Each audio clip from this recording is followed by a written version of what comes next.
to the show.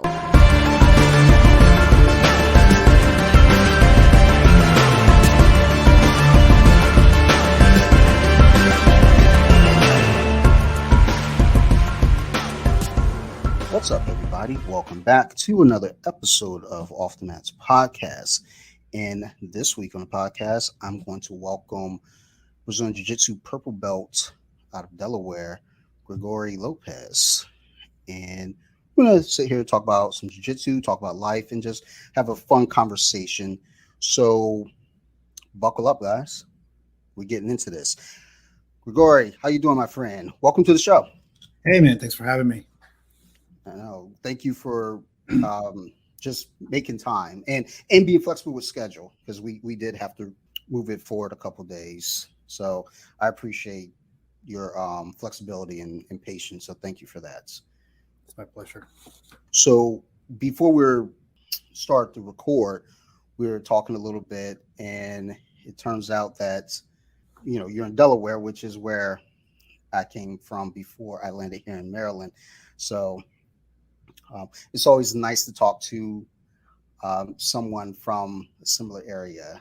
At the very least, I feel like, oh, well, if I say something, some sort of lingo or anything like that, it's like they get me. Like I'm not making things up. But even before going into you landing in Delaware, I want to talk a little bit about your jiu-jitsu journey and where that started and where it's moving to. So when did you start training and what got you into it?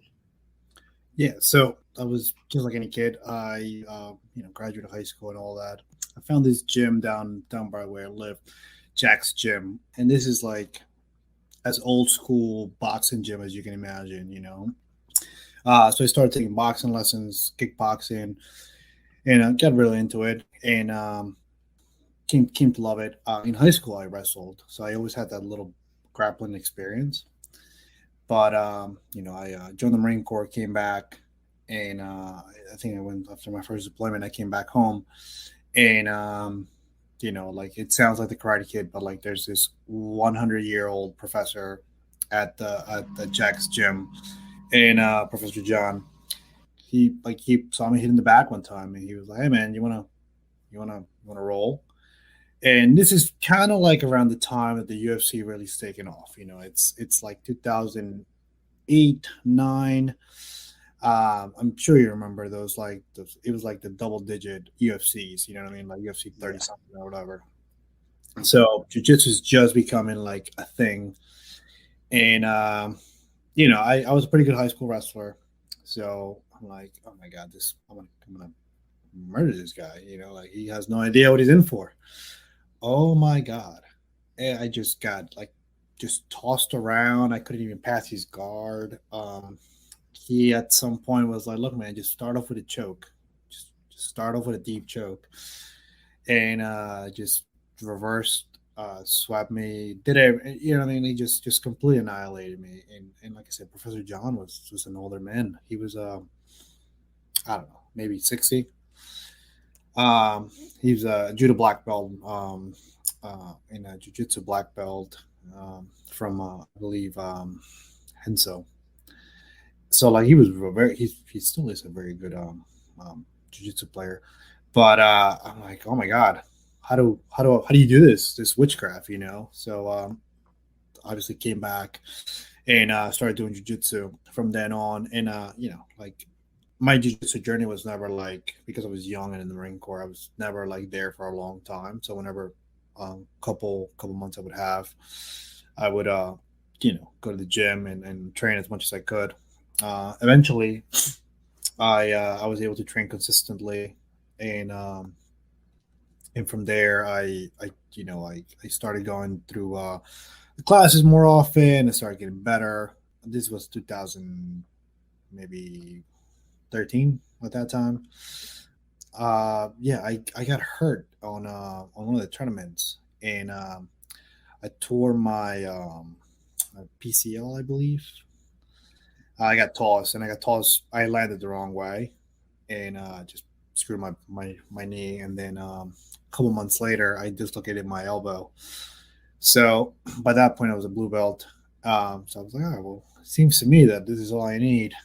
Um, but eventually I came back. I'm a police officer, and my particular billet at the time allowed me to have a more Monday through Friday job. So I signed up for 302, and I've been going there consistently for the last couple of years. And I plan on staying there for hopefully until I get my black belt, if not longer. But yeah, like consistency is key. And now that I'm back on patrol doing rotating shifts and all that, there's no way I'm gonna stop going just because of rotating shifts. I'm thankful that like the schedule is there's a lot of classes. So like if I'm off of work at 4 in the morning and I get a couple hours of sleep, I can go to the 11 o'clock class, or maybe I can like wait until the 4 o'clock class, or so on and so forth. So that's uh that's awesome, you know. But great place with full of great people. I trained myself the 11 a.m. class at my gym. I'm only able to make it in on the Wednesday classes right now during the morning, but there's something special, at least to me, hitting those uh, late morning, early afternoon classes. It for me, I feel like I've had my breakfast, I've been awake long enough. Whereas when I do the evening class, I'm a little groggy, I'm still there, but it's like you beat the hell up from work, all day. And it's like, and I've done a couple really early classes, and I feel like when I do those, I'm just like, it. I love jujitsu, but doing anything before 10 for me on the mat, I'm like, dude, I don't want to be here. Why am I doing this? There's so many other sports that I could be doing, and I'm out here. But then I realize I'm lucky to be able to do those sport, do this sport specifically. So that's a blessing in itself. So in your gym, do you have like different crews with like the different classes, or do you guys intermingle so that the 5 a.m. guys hang out with the what I'm saying? Like, do they know each other? So now it's that way. The gym that I am with currently. So when I started with the gym called Ivy League MMA, and it felt kind of like those 11 o'clock guys were the 11 o'clock guys. You rarely saw them at night. I think I was the only one at that time that was doing 11, and then I would come back in the evening to do the 6:30 or 7 o'clock class, and you would see different crews. You never saw the same people intermingling unless there was like a government holiday or something, and those evening guys can make it to a daytime class. Now where I am, so Ivy League sold, and it merged with Crazy 88. So the culture for that gym is so much more like everyone just kind of flows and intermingles. I always say I feel I'm awkward, and I feel sometimes like I don't fit in, but they don't see that. I encounter people there, whether it be an evening class or a morning class, you know, a team gathering, and it's oh, you got on the sweatshirt, you got on the rash guard, you're one of us. We're all family. So it's uh very cohesive there. Everyone, even again, if you don't know the person, they don't know you, they don't know your name, but they know you train there, or they may even recognize you. Everyone seems very welcoming and just brings you into conversations, and which again, that's where my awkwardness comes into play. And I'm like, hey, so I collect action figures, and I, I'm into like goofy things, and they're like, no, so who cares? So are we. We're into goofy things too. We all do jujitsu. This is goofy. So, and it just all feels like family. Yeah, man. What you described, I think, is like you described like the perfect harmonious environment of any gym, right? Like you can Mhm. go at any time, and although you have your crew that that really that's who you roll with, that's who you belt it up with maybe. But like whenever you have those open mats, those government holidays, you see so and so from like the evening classes, and so and so's tough. Like, all right, let's get it, let's roll. Um, but like you said, it's just as long as you're wearing the brand or whatever, you're part of it, right? So Absolutely.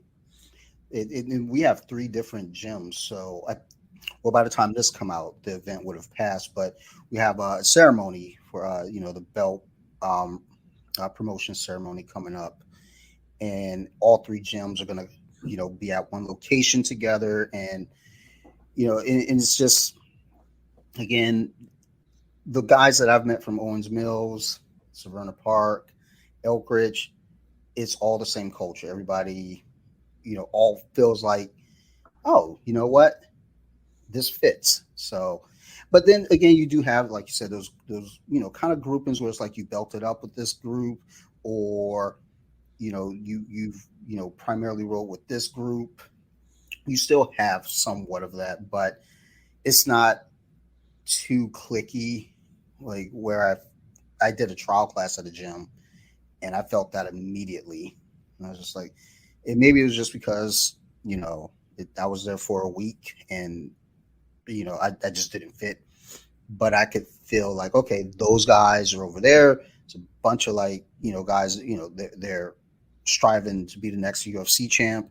Then you got your grapplers over here who are primarily sticking to just jiu-jitsu, and you got your guys that were wrestlers over here, and you could feel um the different environments. But here at 88, I don't get that sense at all. And it's funny because we do have the Muay Thai guys that come into the jiu-jitsu class, you know who they are, but they still just fit right into the cultures just blend as it is. yeah, no, no, no. And like I said, same thing with us. We have like the MMA guys and whomever else. We have a couple of Muay Thai guys. I don't think I've ever seen that many of them. I'd like rolling, but you know, I understand what you're saying. So on that note, speaking of belting up together, so usually we do a big promotion near the holidays in my school. So a couple of us were talking about the different types of like um I guess requirements that that that some schools have, right?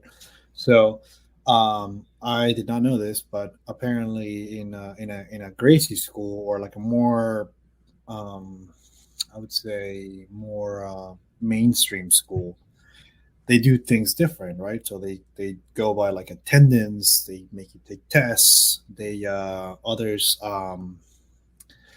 what do you call it? It's more so about like your time in grade. How long have you been like a purple belt, brown belt, whatever?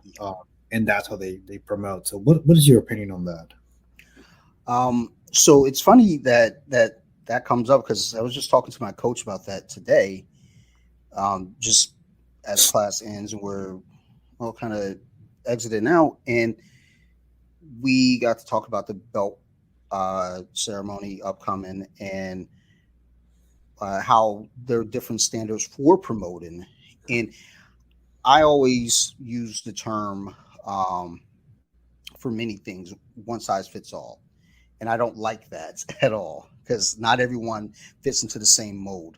And my coach was kind of pointing that out too. He was like, look, we have grapplers here who are on a competition circuit and they're competing eight times a year at least.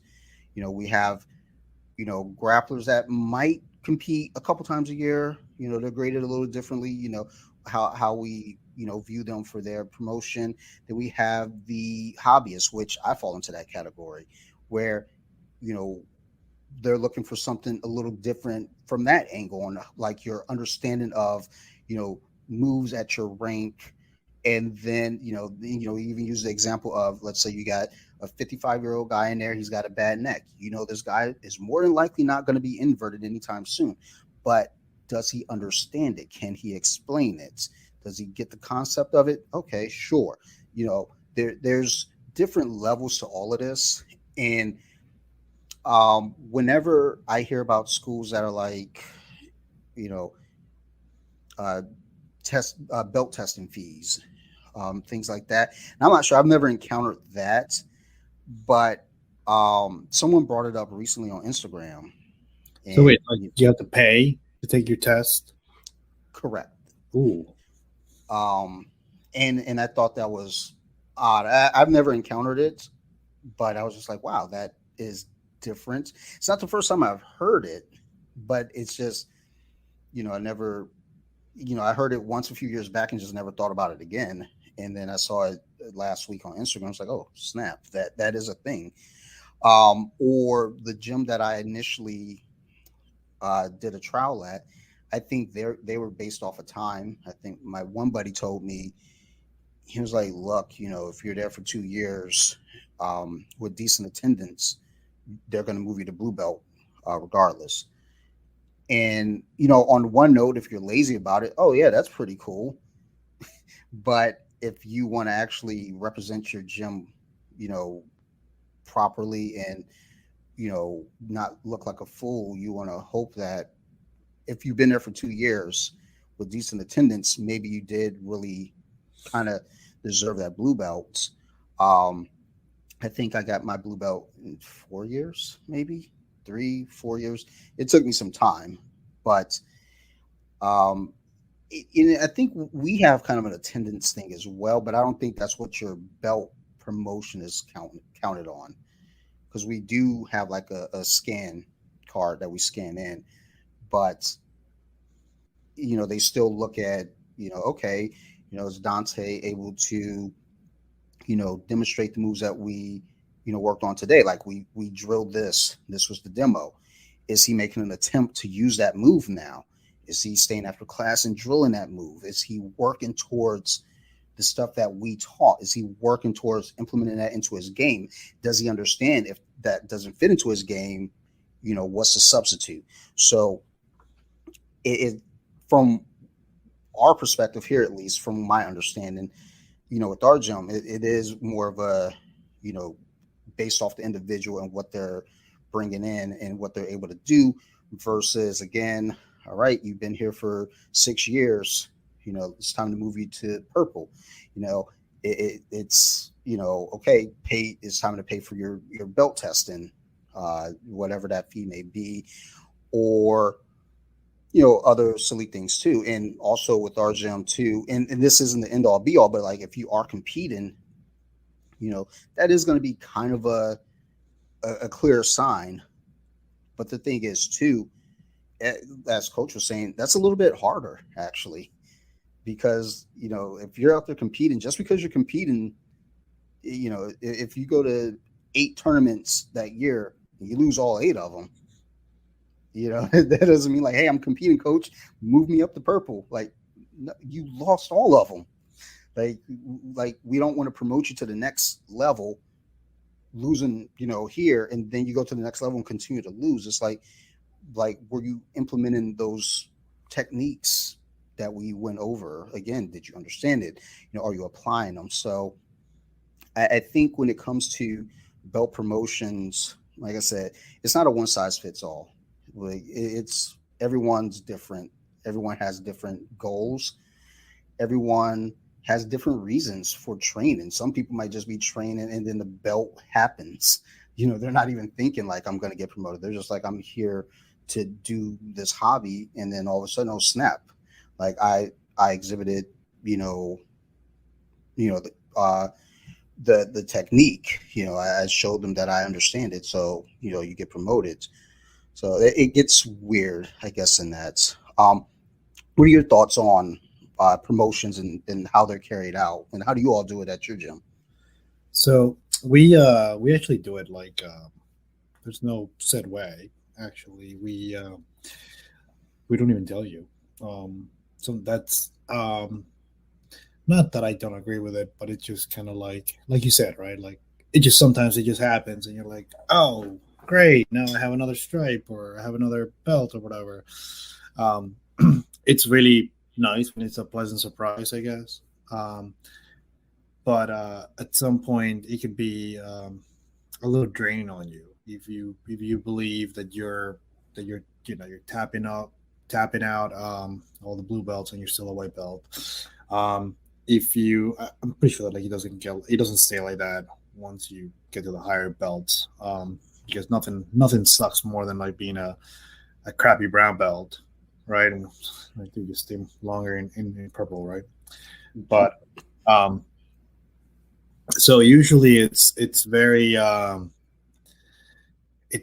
spur of the moment. It feels like that, like we're rolling, and then all of a sudden it's like they call us up all to formation, and then they call whomever so and so up, and then they get a couple stripes or they get a new belt. Um, Again, I think you said it best: is that everybody's evaluated individually in what you're achieving and how you're achieving it, right? You're doing this for self-defense, you're competing, etc. um, at the end of the day, you're representing the school, and I feel like you have to have a certain level of proficiency based upon whatever belt you're wearing. So, I mean, I wouldn't give a black belt to someone who sucks. If they're going to be saying that they got their belt from my school, right? So, I think that's also very important that whatever belt you're wearing, man, whenever you go out to like cross train or an open mat or whenever you compete, that's you're representing. So Yeah, you gotta be ready. absolutely. I agree with that. I felt a little awkward when I went to visit a gym out in Virginia, and I'm rolling with one of their purple belts. I'm a blue belt. I'm rolling with one of their purple belts, and he's just wiping the floor with me, just like having his way. And I'm sitting there, things like, damn, I'm representing Crazy 88, and they're aware of the school. They see each other at competitions, and I'm just like, damn, dude, I'm a piss poor representation of my gym right now. Uh, I need to come back, with a little bit more, pep in my step. But that's an important thing, though, is you don't want to be a crappy upper belt. You get bumped to you know purple belt too early, you get bumped to brown belt too early, hell, blue belt too early, and you're out there getting starched still. I knew guys early on, they're white belts after a few months talking about, I think I'm ready for my blue belt. It's like, no, you're not. Like, Yeah. and then there are guys that when we get our blue belts, we're like, oh, like, are you sure? Like, I because I was that guy at one point. I was like, I think I'm ready. In my head, I never dare said it to coach or even a teammate. In my head, like, I think I'm ready. I think I'm ready, and I was not ready. And then when I got my blue belt, I was like, holy shit! Like it happened at the beginning of the class. We bowed in, did our warm up. Coach promoted me, and then they proceeded to beat the hell out of me the rest of the class. I was like, oh man, you could have waited. Everybody wants a piece of you, man. Yeah. Yeah, it was everyone lining up. Hey, you got a partner? I'm sitting on a mat, like covered in sweat, breathing heavy, like, we can roll. It's good. I'm straight. Yeah, let's go. But it's that thing of representing, you know, even if you get promoted at a gym and then you move on years later, I mean, you still represent that professor that promoted you Yeah. because they believed in you. Today, actually, I asked my coach because I'm just foreign to this ideal. Like the blue belt that I got promoted with, it's super faded, and it's just I was like, oh my god, this thing isn't working anymore for me. So I asked my coach, I was like, are we allowed to buy another blue belt? And he looked and was like, yeah. It's only weird if you buy a purple belt. I was like, oh, like, okay. He was like, go up to the front counter. We got him up there. And if something felt unsettling about putting it on, like, I just felt like, my old coach Danny, yeah, I felt like, man, this isn't a shot at you, dude. My belt's old and tattered, and Yeah. I put on some extra weight. So rather than losing the weight right now to put on my belt, I figured just buy another belt, and then when I lose the weight, I'll put the old one back on. No, man. But like, on that note, are you superstitious? Not no, I don't think that I am. I think I know where it's going. No, I'm just legitimately wondering. I was on Twitter talking about this the other day, and people like don't wash their belt. Hmm. I'm like, dude, man, that's gotta smell awful. Wash it. Believe me, it doesn't wash away your moves. Just wash your belt. Um, Yeah. you know, I'm a firm believer in washing the belts. I'm a firm believer in, just wash all the stuff. If you step on that mat with anything, when you get home, wash it yeah, immediately, please. Like my gi is hanging up right there, like in the background right now. My belt's with it. It's like it doesn't. It's not holding in some magic juju. It's gonna be okay. yeah, for sure. I gotta tell you that like there is something cool about like having your tethered belt. You know that like maybe not so much when you're a white belt. It just shows that you've been, you know that you have. How come you have five stripes? Yeah, don't worry about it. No, but you know what I mean. Like when once you see that black belt, with tethered black belt, you're like, oh man, these dudes has been around for a while. You know, so it's cool. Are you gonna keep that belt and like frame it or whatever? Gotcha. Good. Good. Yeah, it is special to me. Again, and my coach, he was a good friend of mine as well. So it meant something to me because when I came in to jujitsu, I didn't have a plan. I didn't have any objective. I was just doing jujitsu.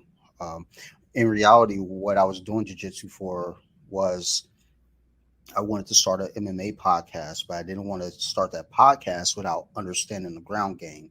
So I started jujitsu, but I never started the podcast. Um, and this podcast only happened because of COVID. I was like, oh well, I got nothing else to do. I can't see my friends. I can't train. So let's figure it out. But when I went in to learn, one of the things that during my first year, I got really sick and I had a blockage in my intestines. And I put up, after they put the tube in my nose and everything and started draining me, I had to do it for the gram. So I took a picture, posted on Instagram, and my coach's wife at the time sent me a message and was like, "Hey, is it okay if Danny comes and visits you?" And he came and visited me in the hospital. I'm the only one who came to visit me that wasn't my wife. Um, and we sat and talked jujitsu. We talked comic books, and a bond was formed at that moment to me because prior to that I was only going to class once per week, and I would see him in passing because he was teaching during the week and I was only going on Saturdays. So to get promoted by him, it was special. And also after I got promoted, yeah, I started getting messages from other guys who had been promoted by him. I was like, dude, if you got your blue belt from him, you really earned it. So that felt special. So that belt will be kept, and it's not just going to get thrown into a sock drawer or anything. It'll be up here along with my original white belt too that I kept forever. Despite buying so many other gis and getting a billion other white belts, I only wore the one white belt. Yeah, man. Dude, and like you know what the beauty about it is that like jujitsu in like the broad community, it's like filled with stories like that. You know, of like professors that go above and beyond, or just that one thing that they did that you're like, oh my god, that's awesome, and like that changes your entire trajectory of training. Um, like I said, I've never been beaten by an old man like that guy, like Professor John. You know, so like had that been somebody else, like maybe I would have been like, well, the guy's athletic, the guy's stronger than me, but whatever. I would have made whatever other excuse like I would in my head. But the fact that he was like so much older than me, really just made it, like that.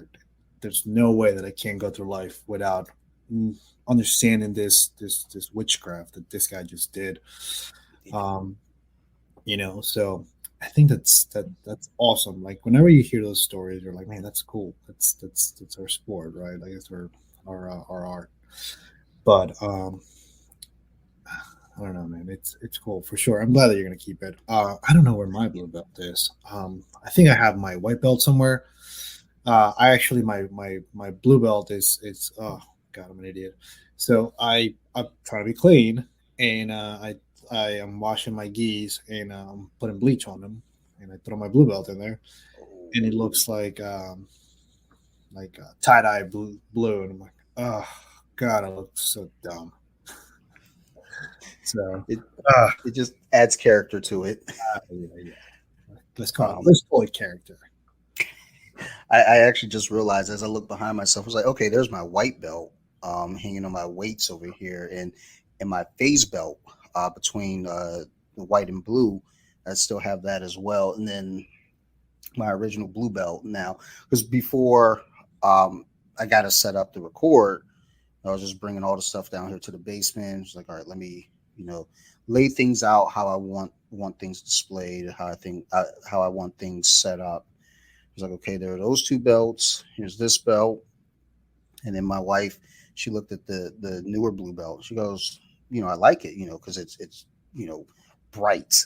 Yeah. It's like clean, and she's like, I like it. I was like, yeah. I mean, she was like, I also like blue though. That's her favorite color. I was like, well, purple's my favorite color, so I'm going there. She was like, hey, you're like, are you done after that? I was like, no, I'm just going there. I want to get my purple belt. I'll be really happy to get it, but you keep going. I mean, or at least I want to keep going. So Yeah, man. I was thinking about this the other day. That like there's really no end to it, right? Like I don't foresee myself, knock on wood, if I'm stay healthy and all that, like ever stopping. Um, it's not like you win and you learn everything, right? Like you just keep going to class and just like you just have a different belt. that was something we were talking about as well after class today is the state of jiu-jitsu now with you know these younger champions coming up, just running through it all. And one of the things we were kind of talking about is like you're always going to be learning in jiu-jitsu at all ages, at all belt ranks. And the thing is with these kids coming up now, they're learning stuff that I when I started, it was just like the basic white belt stuff. A couple simple sweeps like scissor sweep, umpa sweep, flower sweep, things like that, rear naked choke. Just those basic things. And it's almost like now you get even our kids classes. They're learning those things in the kids classes. So then when they start coming up to as the teenagers and into the adult classes, it's like they've known those things for years. Those things are etched into their DNA. And one of the things we're talking about with that is like a lot of these kids, as they're growing up, learning jujitsu, their body is growing into jujitsu. Whereas, I started at 37, I think, or something, like late 30s. My body was conditioned differently. So I had to get conditioned to jujitsu. Whereas, you got kids now, yeah, they have to get conditioned, but their body is already kind of in that developmental stage where, you know, and a lot of moves, you know, that we kind of do in jiu-jitsu, like, our combat stand-up, things like that. You kind of, my daughter, I remember she'd never seen me do it, but I remember her like as a 3-year-old when she would stand up, that's how she would stand up, just kind of that motion. Right. Yeah, and it was weird. And one of my teammates had pointed that out. He was like, "We do a lot of those moves. It's just that we forget them. We unlearn them as we grow up." And I was like, "Yeah, you're right." And now that's the only way I ever get off the floor is that way. So, it gets etched into your DNA. Yeah, man. And I think it's maybe you can call it mad intelligence or mad awareness, but you're right. It's a way the way that you move, and like specifically if you're training from a young age, like your body, like you said, you're able to do a lot of things that like we necessarily won't be able to do, right? Like I am not a fan of going inverted as opposed to someone who's like 18 and has been training jujitsu since like they were 10. They're having like no problem turning on their neck and like doing all kinds of stuff, right? It's just like our jujitsu is different. However, I think that like as the sport evolves, we need to evolve with it because like when I first started, it's like we I think I learned one leg lock and that was like if you cannot pass the guard, this is like how you attack the one leg. But now, dude, if you don't know leg locks out in the competitive sector, you're gonna get like your heel broken, or I'm sorry, your heel broken, your knee broken, um, because you have to. It's like it's a requirement now, and at the high level, I mean, you saw Gordon Ryan win against Nicky Rod with a heel hook. Yeah. Like you have to know. I mean, that was something else we were talking about too a little bit after class. It's almost like it's like were you like using telepathy and just pulling what we're discussing today. We were talking about leg locks a little bit because yeah, the way that the game is evolving, especially when you jump into the leg lock game. I don't typically do them. I primarily train in the gi for the most part. One of the white belts went for a straight ankle lock on me, and he's working, and I'm like, okay, like he's trying. I'm not gonna be a dick about it. And I was like, okay, he's got me. All right, and then I looked, and I was like, oh shit, his foot is here. Hold on. And I grabbed him. I was like, all right, let me show you how it's done. And the problem that I have with doing it in the gi is just the materials in the way. So it took me a little time to adjust as well. But I was talking with coach about that, and that's one of the things that I pointed out to him. Was like, I don't normally do leg locks myself, but I want to know them because at the very least, if someone else is going for it on me, I have to understand what they're doing so I can defend it. Because if I don't know what they're doing, I can't defend at all, and I'm just I might I might put myself in deeper trouble. So I think it is important to evolve with the game, whether you're going to use it or not. Just at the very least, know it so you can have some base knowledge and say, okay, my foot like I'm in the worst position right now for him to go for the heel hook, or the best position for him, worse for me. Like I need to either get the fuck out of here or start preparing to roll, and hopefully, you're ahead of them. But in most cases, you know, you get caught, you're caught. You may as well just know it's time to tap now. Yeah, and I got to tell you, like since I got promoted, I started to think about like your move set, your game in a whole different way as opposed to before. So before, what I would think it was, I'm sorry, before the way I would think it was a very linear fashion. So like you start from guard, you do X, Y, and Z, you pass the guard, and then you move to the next point, and so on and so forth. Um, as of recent, I've started thinking about principles and advantages, disadvantages, and like the defense is not being like my defense is not saying okay, so I need to grab one hand and then the other hand, and two on one, and then from there go around my face. Like it's not sequential. It's more so about okay, so he's trying to choke me. If he cannot see his arm, that prevents the arm to go around my neck. Therefore, as long as I maintain that, I can touch my back to the mat, and he no longer has counter pressure on my back, and he's unable to choke me. So let's try to work a way around that so that's the end result. So with leg locks, what I've come to start studying them is that you have to understand the principles behind it of um, what happens when they isolate your leg. At what point can they break it? At what's your defense? Is your defense X, Y, and Z here? So, for example, if they have a heel hook, are you trying to hide your heel? Are you trying to break their grip? Are you pushing your heel to the ground just so they're unable to expose your heel? So it's vital to understand like those that I wouldn't call it new now, but that different aspect of jujitsu. And I gotta tell you that, like, as much as people hate on them, I believe that they work on a street fight. Yeah, for sure. Yeah, right. Thank you. I think the nature behind them, it's so incapacitating that it may not put a stop to the fight, but it definitely brings it to like it slows it down, right? And I'm not arguing for, if you're in a fist fight for whatever reason you're in a fist fight, whether someone's attacking you, you're defending yourself or whatever. You're probably not gonna shoot an Imanari roll when you're fist fighting, right? Maybe more so, more likely than not, you're gonna end up on the ground. There's gonna be some sort of scramble. You end up in some sort of position that you're underneath your opponent, and you're able to like throw X card or whatever, and you start attacking legs. So it's very important to like know that, because at the end of the day, you throw a heel hook on someone and you break their leg, the fight's over, right?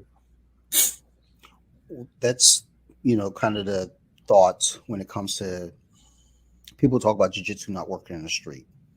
It's like, well, I mean, it, I think people lose the ideal of like a fight because it's like, yeah, like I'm not gonna pull guard in a street fight.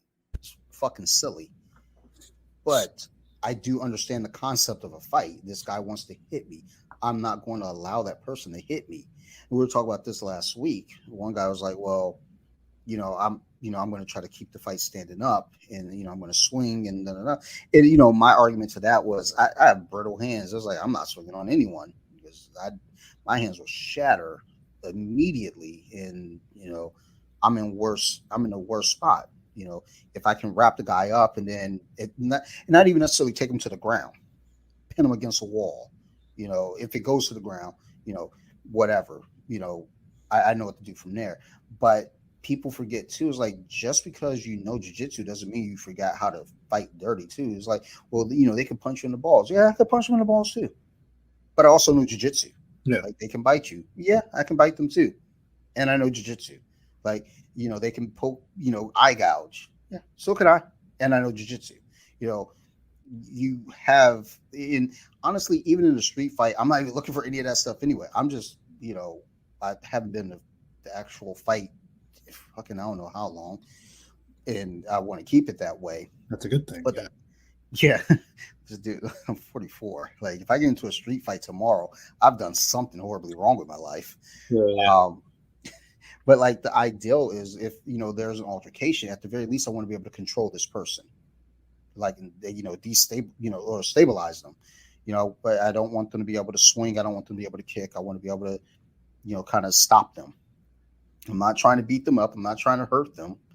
That's never my thought in the fight. I'm like, well, what if they have a weapon? I mean, then we're talking about a different thing. Like my cousin would always say that whenever we're joking around at the house. It's like, well, what would you do if I had a gun?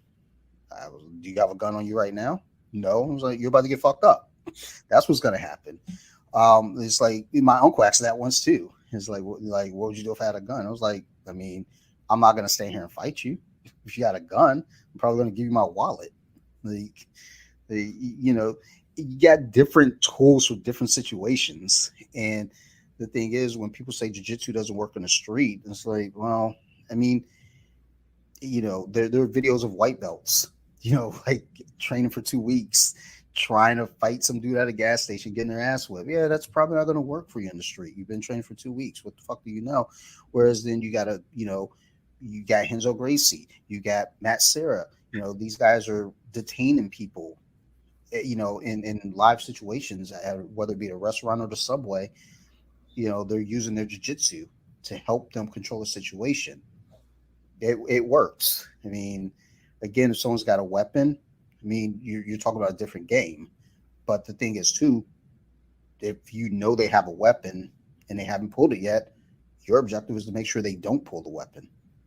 But if they have the weapon out, then it's like, again, you're dealing with a different can of worms at that point. But jiu-jitsu is definitely a tool that you can use in self-defense. That's kind of the whole ideal to it. And people look at sports jiu-jitsu, it's like, oh, well, that's dumb. You're not going to Imanari roller or pull guard in a street fight. Like, you're absolutely right. You're not. But like you said, if that fight, gets to the ground, you know what to do. Yeah, and one of the biggest things about fighting, like stand up, right? Like your hips are the strongest. Like you generate all your power from your hips, right? You translate that power, whether it's through your legs, your arms, whether throwing kicks, hooks, straights, jabs, you name it, right? However, you need to be within striking distance to do this. So if you're in striking distance, more likely than not, I'm going to be within striking distance as well. So if I'm able to take away your hips and throw you either on the wall, on the ground, the fight just kind of like went on my favor. Um, but it's I feel like it's nowadays it's such a necessary skill to have in general to like be able to like self defend, like to use self defense appropriately. But I can tell you that like as a police officer, man, jujitsu is it's great. I mean, you think about any situation. I mean, let's break it down statistics, like our statistics, right?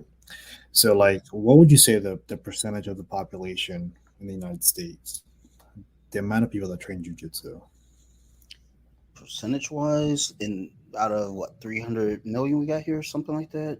Give me whatever Ooh, comes to mind. I would say less than 10%, probably less than 5%. I read 3%. Um, and out of those 3%, like the it keeps getting smaller and smaller and smaller the higher belt you advance, right? Yeah. So, um, realistically speaking, at at someone who's been training jujitsu for like an extended period of time, you name that, be it 3 years, 5 years, and you add consistency to it, you're ahead of 99.9% of the population when it comes down to like a ground fight. Um, to the point where like I mean, we all remember that, right? Like we all remember rolling against the one person, the one opponent, the one sparring partner that just like took us to town that we couldn't even pass their guard. That's what it feels like. You know what I mean? That, like um, having so much control, awareness, and knowledge of how the body works that you're just basically able to put someone in a compromised position where you're able to get their hands behind their back. Oh my god, it's great. I honestly believe that every police officer should at least train once or twice a week at the very least.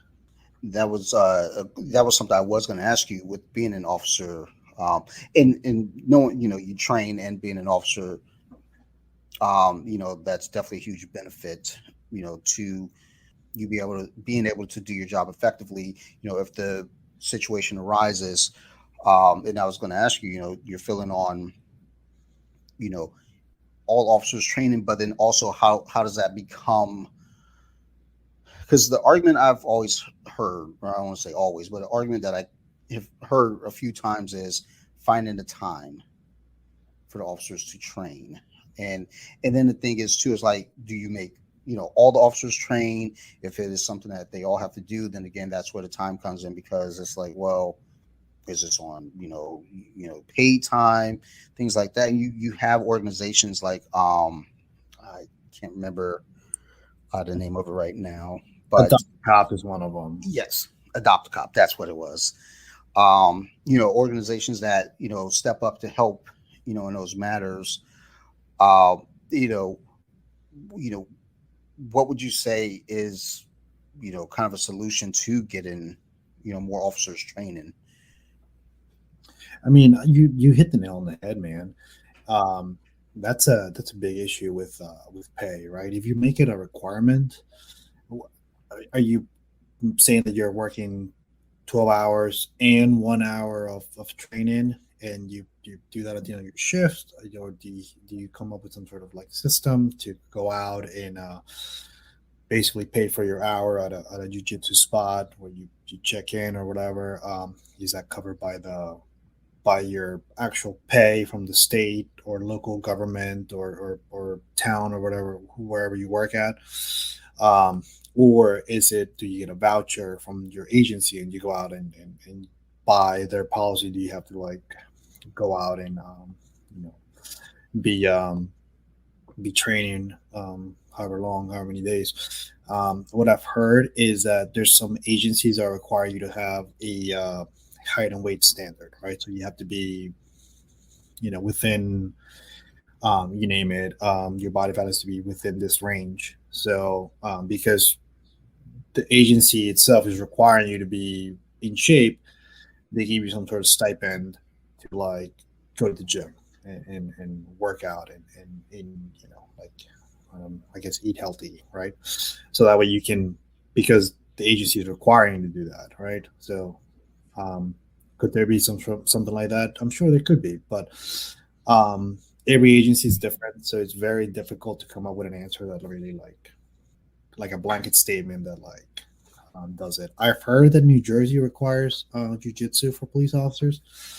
Uh, I haven't gotten that confirmed, but if they do, that's awesome.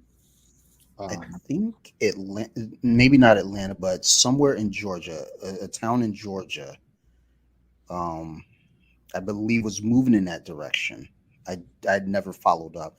And Michigan was trying to push for all officers to at least be a blue belt in jiu-jitsu, which I think also again gets into that murky area of, you know, training time and where do you fit that into the schedule? Because like you said, if you're working a 12-hour shift, are you doing this at the end of your shift, before the shift? Like what's going on with that?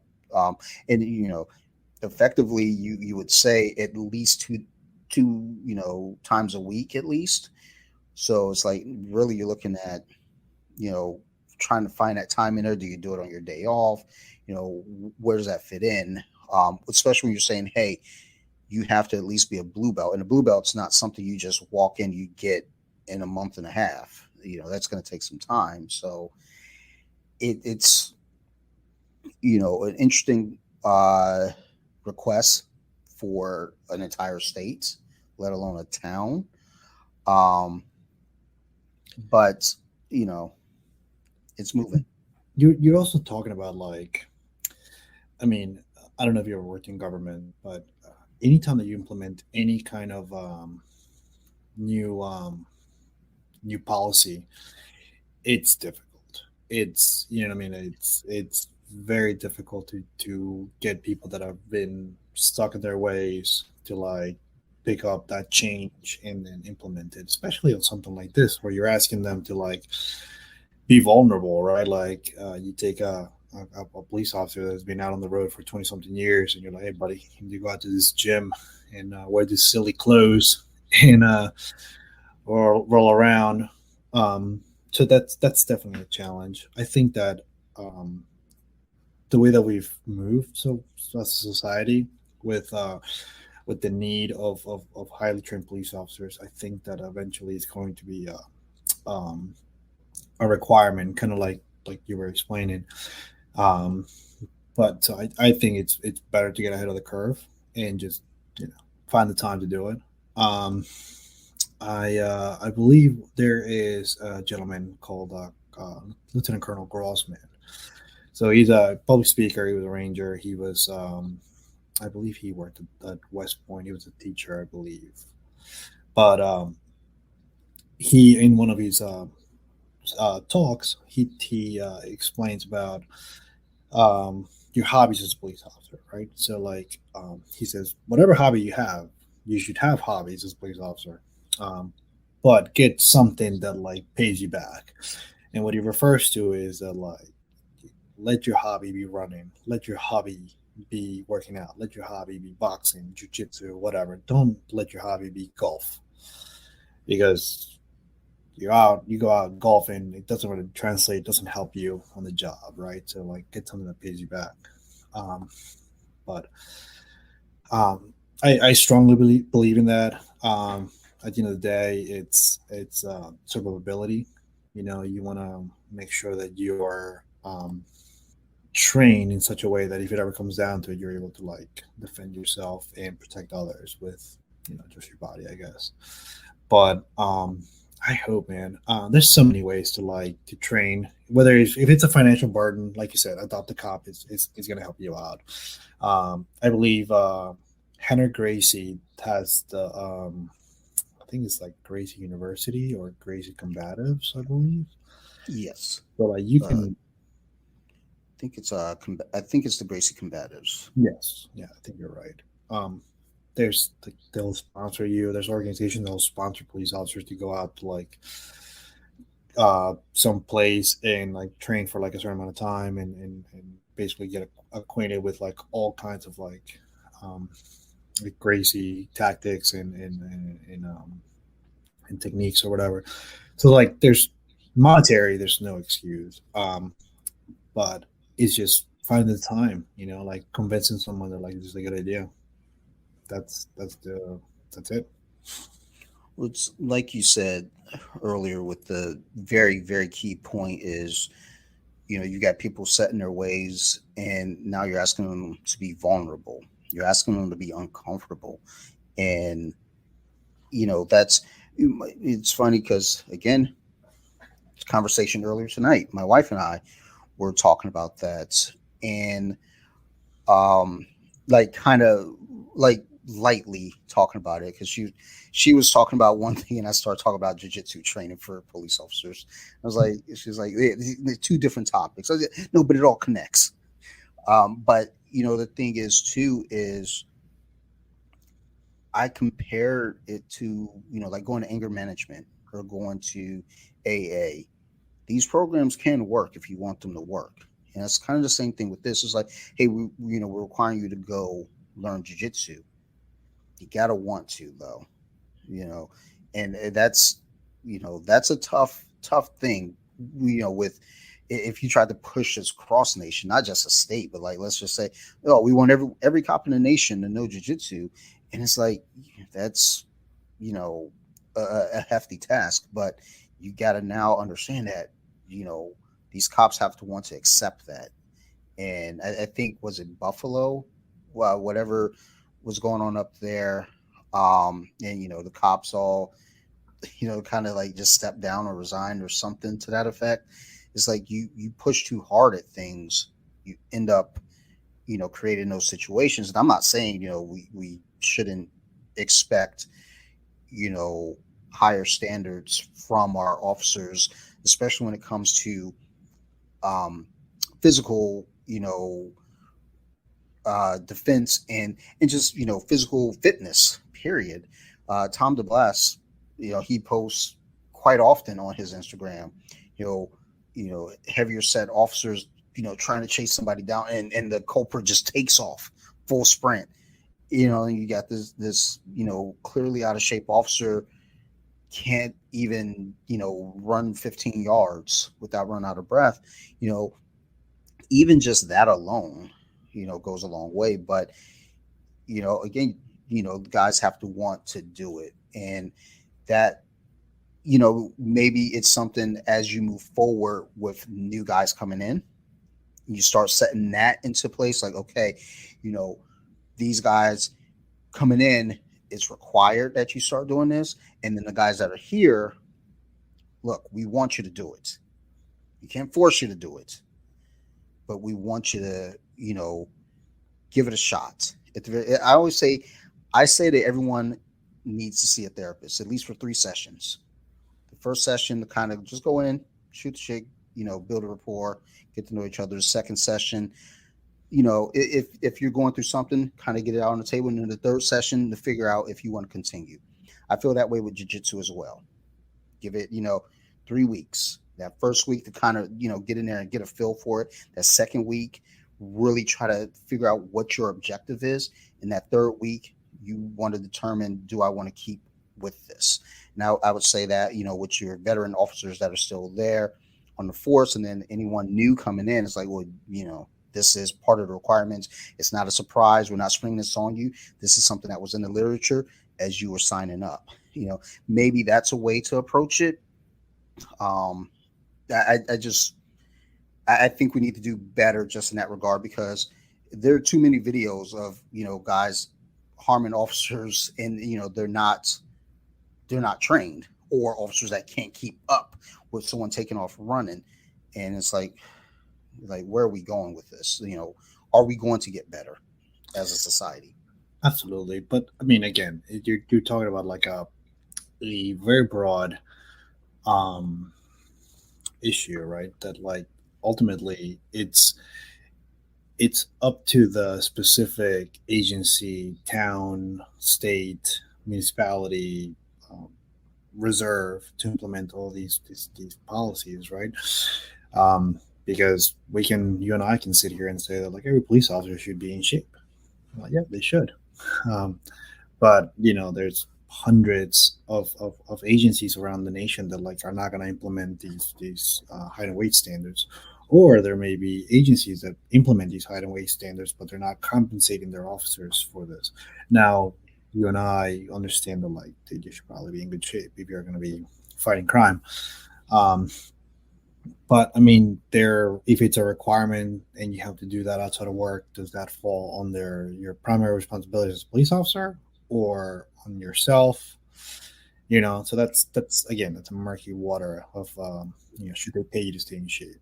Um, and then ultimately, it's that barrier of like, all right, man, you got to show up to class. I mean, how many people have you tried to convince to try jujitsu and then they've fallen through? Like it's a hard task for some people to like either swallow their pride and come in and like I said, be vulnerable.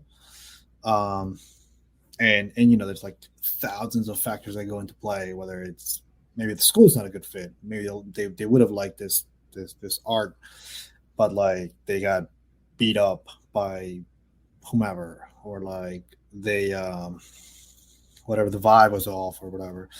Um, so there's a lot of factors that you got to take into consideration whenever you're bringing someone in. So let alone someone who's been a police officer, right? So um, I like I said, I think that that's the step in the right direction to like have newer guys to like start like kind of like, hey man, come on out, roll around for a little bit, learn how you defend yourself. And like pass it on to to the next class and so on and so forth, and eventually you'll change the culture, right? Yeah, and that's something, it's going to take time. I think, unfortunately, humans, especially here in the US, we want it now. It's like we want that change now. We want that fix now. And the thing is, unfortunately, that's just not a thing. Like, to say, we need all the officers blue belts at least, or training in some capacity. It's like, okay, that's not something that's going to happen overnight. I think it is a slow process that will take years, maybe even decades, to really kind of get that comfort before you really see any kind of change anyway. I mean, you know it's just, yeah, it's real murky just right now, but you know things can change. I think the big thing though, I feel like, it's just, again, the everyone that's in place now, trying to force them into it will just get pushback. And now, you ever try to tell a 6-year old that they have to do something and they don't want to do it, they're gonna take the time now. It's like I tell my daughter, like, hey, we got to get ready to go. You got to go get dressed. I don't want to go. Well, I need you to get dressed right now. We need to get out here in 5 minutes. Cool. 20 minutes later, it's like, okay, I'm ready. They're going to resist. You tell people they got to do something that they don't want to, there will be resistance, versus trying to ease it in. Like I said, with the new recruits, bring them in. At the very least, it's like they walk in, they know what they're getting into, versus, you sign up for the job and then you spring in a new policy, a new change. Hell, I'll admit, at work, whenever they change things on us, I am the first one to resist. I'm like, no, I don't like that. I'm going to keep doing it my way until my top boss comes all the way down and says, hey man, you need to fix this, or suffer the consequences. So I get it. Yeah, man. Like I said, it's implementing change, especially on a large scale, is very difficult. And as opposed to forcing change, I think it's better to change in the culture, right? Like allowing that to become like a peer pressure thing. They're like, oh, dude, you're not coming to train today? What's wrong with you? You know, absolutely. How many times have you gone to training because like your buddy was like, what do you mean you're not coming? Well, what do you mean? Well, what are you sick? No. Well, you better show up. Yeah. So, um, yeah, man. I see you were in Batman. So that's also my favorite superhero. Um, but that's one of the things that like I remember that that like my man did all like I think what 70 something martial arts to like stay in tip top shape. Like you have to be master your craft, and in this particular case, it's I wouldn't say hand fighting per se, but um, grappling. Right, at some point it's or another, when you're putting handcuffs on someone, you have to grab them and take control of their body. So you're basically grappling whenever you arrest someone. I think that's the thing too with, like you said, you're fighting crime. You want to have all your abilities present to do so. And, even with that too, not just off the physical part of it, there is a mental part to training. And and like, when I first started jiu-jitsu, you get me a mount, I was in a different place that wasn't good. I was like, I don't like being here at all, and I'm spazzing out. I'm a spazzy white belt at this time.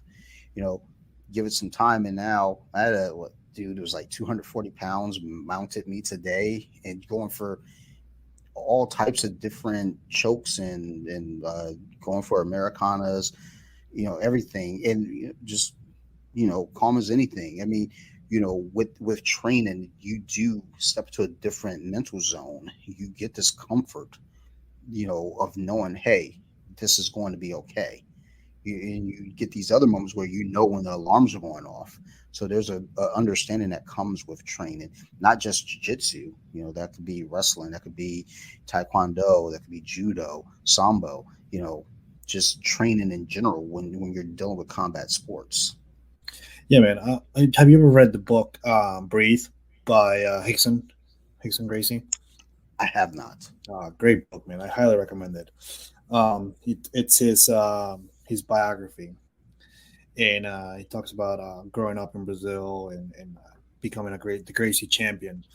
So he talks about the same thing. So I think he recalls either passing out basically when somebody had like mount on him or something like that. So he had his brother, I think it was Carlos, rolled him into a rug, like. But I envision is Hickson in the middle of the rug and like rolled him into a rug, and he would just try to like not freak out and not be claustrophobic because that's how he lost that particular match or that particular sparring session. But it's understanding that like, oh man, this is gonna be okay. It's fine. They don't have X, Y, and Z yet, So, Yeah. but speaking of books, have you ever read or heard of there's two books, the Becoming Batman book, and then that's become the Batman Diaries, I believe, or the Batman Chronicles. So I've heard of Becoming Batman. I have not heard of the Batman Chronicles. I'm aware of at least the first one. I have not read it though. So I think it's a kinesiologist, kinesiologist, Paul E. Zer, and he breaks down the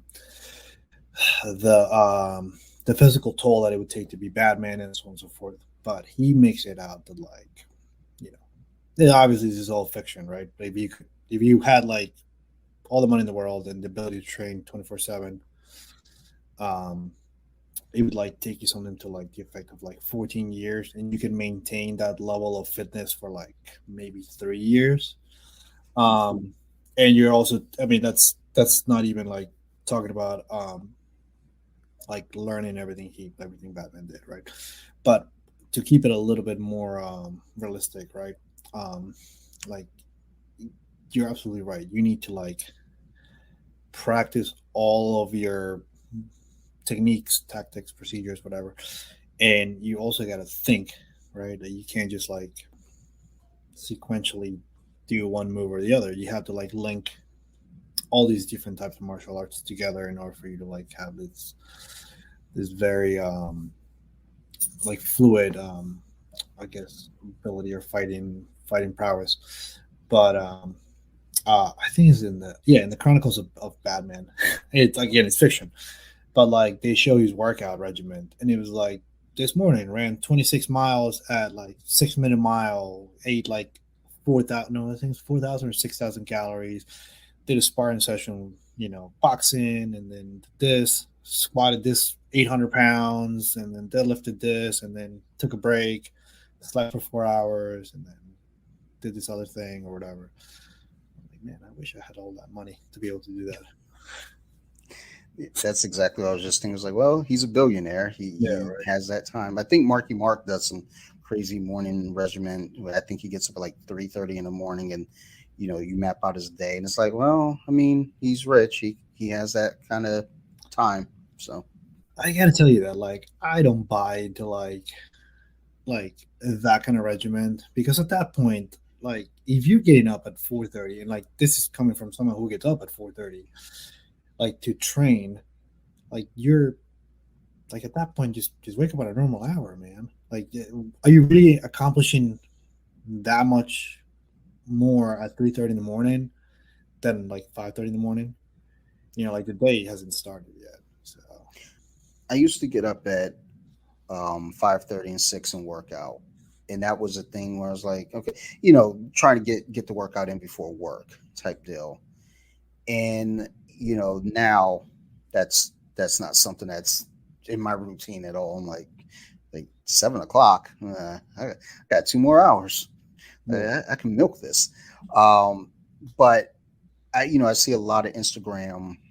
I don't know what I would call them, but mindset influencers talking about, do these, 7 things for 21 days and watch your life change. It talk about getting up at 5:30 in the morning every single morning. It's like, I mean, I guess this kind of goes back to the ideal of the officers, being told to train. It's like, yeah, I don't think I want to though. Like what's going to happen? Like, okay, I get up at 5:30 in the morning. I spend more time on Instagram. yeah, exactly. Like it's whatever time your day starts, right? Like if your day starts at 7, right, and to be able to like accomplish all your morning tasks, you get up at 6. I mean, getting up an extra hour is going to help you if you're able to like have the discipline to like get extra work done, finish that paper, or like watch that extra BJJ Fanatics video. I don't know. Maybe work out a little bit and go for a little half an hour run, the 3 miles. Yeah, sure, that'll help you. But when you're getting up at 3:30 in the morning and like your day starts at, I don't know, whatever Mark Wahlberg's schedule is like you're just doing that to like be cool, like one up Jocko, I guess. Okay. Well, I also wonder too, because I didn't look at the full schedule. I didn't see what his evening was. It was like, well, what time are you going to bed? What, like To at wake up 8? at 3. Yeah. Yeah. Because like if you're waking up at 3:30 in the morning, like me, a typical night for me to go to sleep is usually between 12 and 1, where I feel like my body is shutting down. And I wake up, comfortably between 7 and 8. Mm-hmm. So, it's like if I'm going to get up at 3:30 in the morning, and the question is, are you waking up at 3:30 and then working out at 4? Or, because you don't typically just get up out of bed and start working out. At least I don't. Like, so I don't know, but when you see a schedule like that, or somebody say a schedule like that, it's like, okay, that's crazy. Now, granted, with Batman, it's fictional, but still, it's the ideal of the character and what goes into that character. Um, but also, too, my wife again. We were talking about this earlier with, I think they're talking about in Batman versus Superman. You see him working out, getting ready to fight Superman, and I think someone had like done like something. They broke it down. I was like, dude, for him to do that workout, like realistically, he would have like shattered his body. Like, there's no way he's doing that workout, like that. And it was like, I mean, maybe it's Ben Affleck. I'm pretty sure he's got the money for the steroids. He can do it. I Yeah. believe in him. Yeah. But yeah, Nah, man, it's like I said, it's at that point it's like useless. But and again, right? Like at some point you're being counterproductive, with your own workouts. So like, because if you're going to bed at like 11 and you're getting up at 3, like how much quality sleep are you getting? Like are you really recovering? So like I said, it's Hollywood, man. yeah, true. I mean, just talking about actors in general, and not just actors. I guess the recent news with the Liver King No. and that coming out, and then my buddy and I we got to talking about The Rock, and Oh The Rock is over. He's over 50, and his younger brother believes wholeheartedly that The Rock is all natural. It was like, no, no, not. They're like, no, and he's avoided the questions in interviews. The Rock has, they'll ask him, are you using anything, and he finds slick ways to get around it. So he's never outwardly said I am or I am not. He's just found ways around it. But and that's the thing. It's like you see these celebrities with these crazy schedules, and and I'm not knocking anybody. Look, if you need to use TRT, if you need to use hormone replacement, even if you're juicing, whatever, it's your body, do you. Just don't tell people that you're all natural. Don't try to sell us something that's not true. yeah, man, and I think that's kind of like part of the issue, right? Because the Rock, right? Like, how many people look up to him? Whether it's kids, adults, you name it, right? Like the pinnacle of fitness. This guy, goes to bed early, wakes up early, says his prayers, works out, and eats right. All these things, right? So like that makes me believe that I can do it if I do the same thing. Obviously, we're talking about genetics and obviously whatever else he takes. So I can see why he wouldn't admit to like taking steroids, because you can legitimately screw kids up, right? Like there's kids that are like, oh, I want to be like The Rock, so The Rock takes X, Y, and Z, so I want to take X, Y, and Z. So I can see that part. However, when you're building your brand about being like the Liver King, being a natural caveman diet or whatever, and you're buying $10,000 worth of like testosterone and all kind. I didn't even see it like his his cocktail, but I imagine that it's got to be like crazy, right? Like a whole lot of hormones, whole lot of peptides and whatever. Like, dude, like you're kind of like selling those lies, Like this is not the reason why you look like this. Is not because of like the meat. It's because of all the drugs. I will say, um, I had a guest on very very early on in doing the podcast, and they're on to discuss the carnivore diet at the time. And I still follow them on Instagram, and I still see a lot of posting. A lot of stuff they were kind of promoting and pumping up was the Liver King. And I'm not one to like turn around and say, "Oh, your boy was dirty." This no, I'm whatever. I mean, you follow what you follow, you like what you like. Now, if it turns out, hey, that's not genuine, you do what you will. I don't care. My whole thing is when you start saying stuff like, and I don't know that he's ever said this, but I know this individual, like, well, vegetables, aren't really helpful to you. Kale isn't really a superfood, and all you really need to eat is just these meats and da da da. And it's like, I mean, maybe for you, maybe for this individual, I don't know.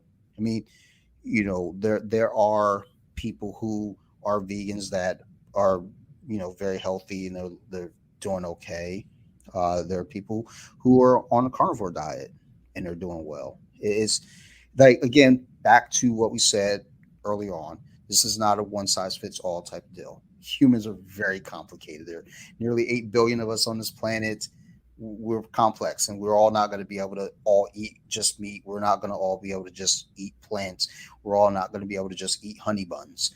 You got to, you know, do what works for you. What the Liver King is selling, he's got a bunch of people, still defending them, after everything.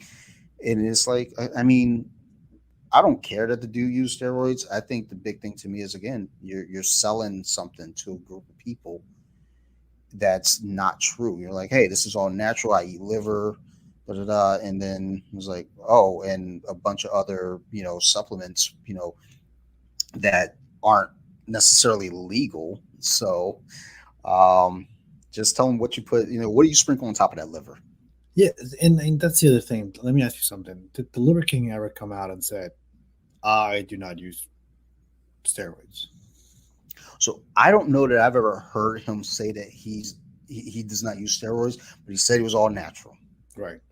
And like, So yeah, and that's the thing, right? The like, it's different if you're like The Rock and you're playing these ways to like get out of the question, right? Because you haven't really, hey, listen, I'm not on steroids, but the fact that you're selling these whole lifestyle of like the caveman lifestyle, and then you come out and you're not even like, screw it. If you're taking testosterone, I could be like, I get it, but $10,000 worth of like supplements and like I said, it's I think the email that he that got leaked was from a um H doctor, right, or H clinic or whatever. So like, yeah, God only knows what he's taking in particular. So like, that's, dude, like you're fake, So yeah. And I don't know.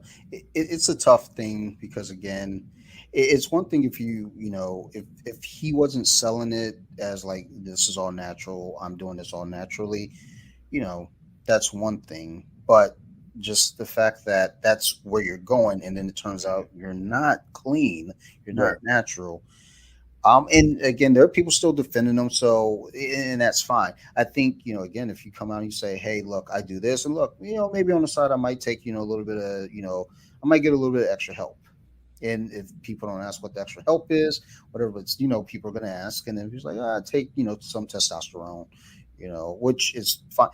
I was talking to someone today about that, and they're like, I guess it was kind of an older school mentality where it's like, taking testosterone isn't an okay thing. And it's like, well, it is though. I don't know why it shouldn't be okay. I mean, look, if you're an active, older fella, and you're like, look, man, I'm just tired all the time. I don't have as much energy. Talk to your doctor.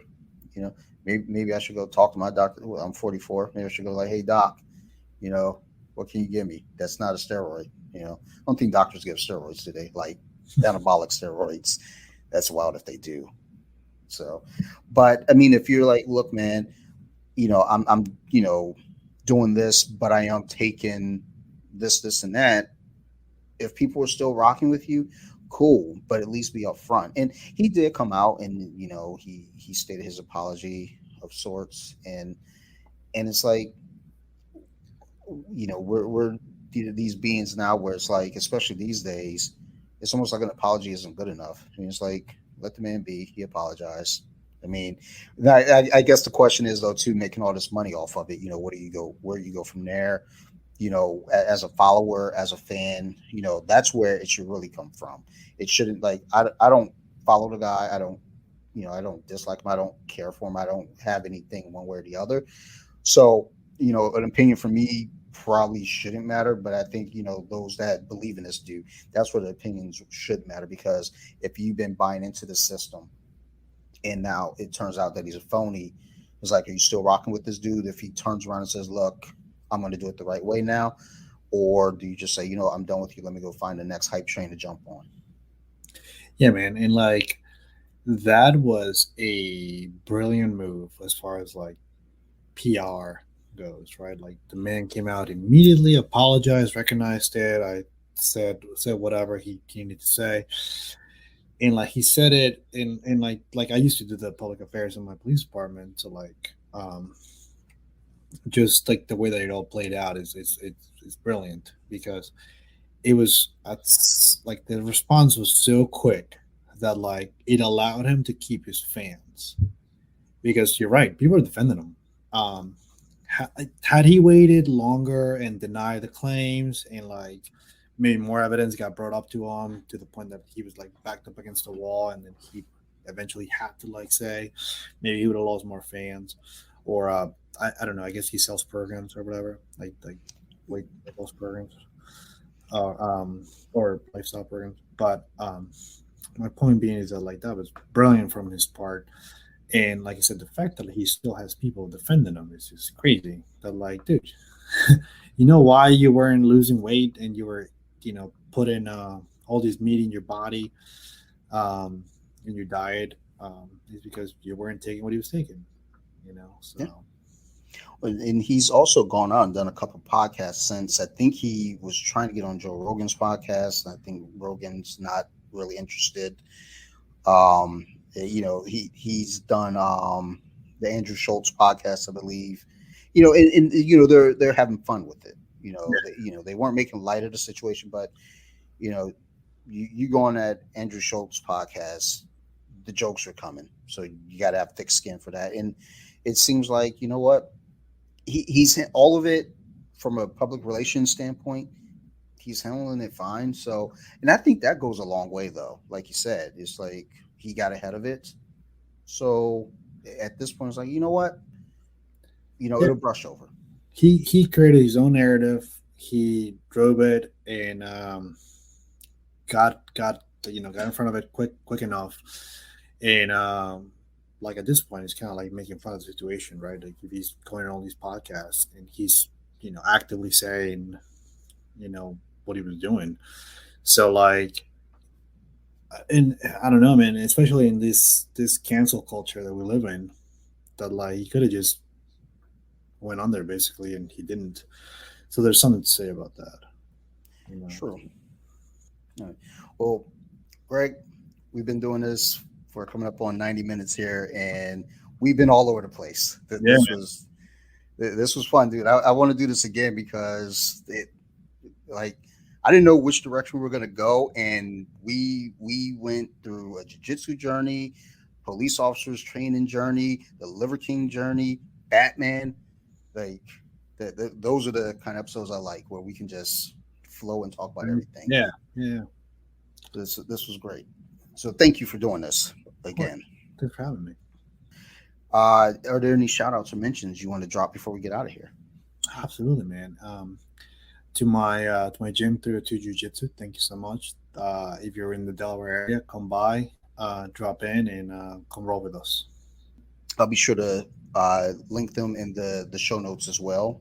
And I'm pretty sure I used to follow someone else out of 302. So I remember I used to do a lot of 302 posts way back in my earlier. At least I used to save them in the queue. So it's like, and it only stuck out because 302. I know that's the area code. I was like, oh shit, I know that. Like I know that place. No. And as always, to everyone, thank you for the support. Thank you so much. We do appreciate you. This is fun, and knowing that people listen and get some sort of enjoyment out of this, it makes me feel like okay, maybe I can do podcasting sometimes. So I appreciate that. Thank you for the support, y'all. If y'all got any questions, concerns, questions, concerns, suggestions, criticisms, that's the word, criticisms, reach out to me. You can find me at bjj.wiki on Instagram. You can also find me at Off the Mats Podcast on Instagram. I'm all over Instagram. I got a bunch of accounts, but those are the main two for sure that I will check as it relates to this podcast. I want to give a big shout out to my good friends over at Nerd Rage Radio, Bobby, Chris, Joe. I always want to make sure I say it in the right order because if I say Bobby Joe, people think that's one person. So Bobby, Chris, Joe, thank you guys. They got me started with the podcast and life. And snapping Maryland Phil. I'm sorry, Maryland Phil. He's always a guest on here, and somehow I forgot to mention him. But shout out to those guys. Go check them out on Instagram, Nerd Rage Radio IG on Instagram. Also, go check out the podcast. Comes out every Thursday. Sometimes I'm on there, and sometimes I say bad words and just nonsense. Also, big shout out to my other podcast. So you like horror? It's a scary movie podcast. We talked about Krampus recently, and going into 2023, we're actually going to be talking about horror through the decades, starting with the 1920s.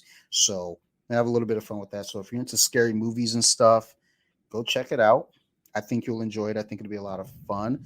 And then my last shout out is to my good friend Paige, who runs BJJ Mama on Instagram.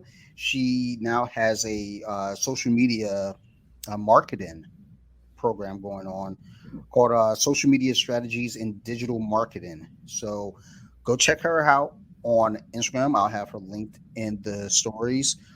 Just personally working with her, and when we talk about the insights and the numbers, I have 100,000 followers. I think she has like a couple thousand followers, and her reach is insane. Like I go to her when I need something to get out there. So go check out Paige as well. Otherwise, thank you again, everyone. We love you to death. You guys keep listening to the show, and I'm going to keep making them. Thanks, everybody, and stay safe, y'all. Bye.